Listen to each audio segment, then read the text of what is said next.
Kobe Sportswear, Canadian owned and manufacturer of high quality sports apparel and sold locally by Nova Trophy. Now located in Bears Lake and celebrating 40 years of service. Stop by today to get your team dressed in Kobe's best.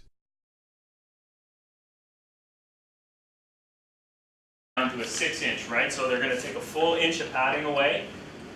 They want to contour the shoulders now. Well, that's fair. One of the rules clearly states that a goaltender cannot have any undue advantage in stopping pucks.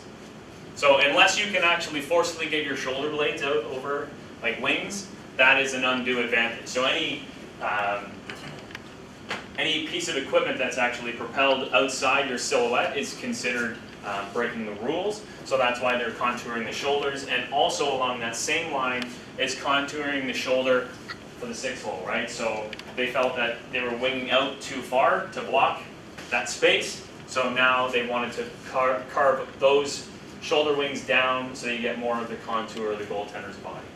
So naturally, that brings up the two things that I've already been preaching 1,000 times, is safety and performance. The first thing that we're most concerned about is we're going to make the pad smaller. What's going to happen to the goalies?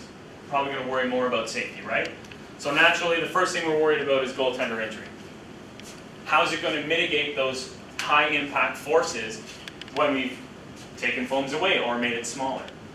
The second thing we have to be worried about is a performance or mobility aspect. So who here thinks that if we make the pad smaller, we're going to be able to move better?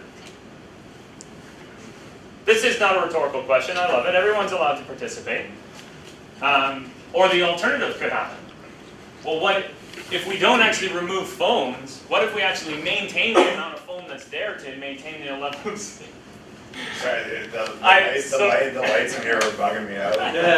It's okay. I don't want to be that guy. No, I love was starting to get the headache from the lights, so It's great. I'm not trying to be a dude. No, it's okay.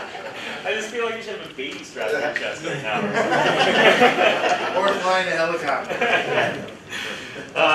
But the alternative could be the case. Maybe they don't get rid of the foams, maybe they start compacting the foams, right? And then what we actually have is a mobility restriction.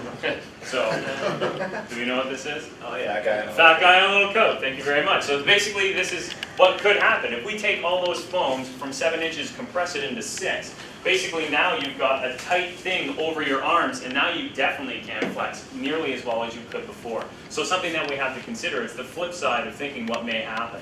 So that's what we wanted to test. So obviously this is a bit more of an applied photo. So our first objective was to look at the mobility of this equipment. Very basic, doing static measurements.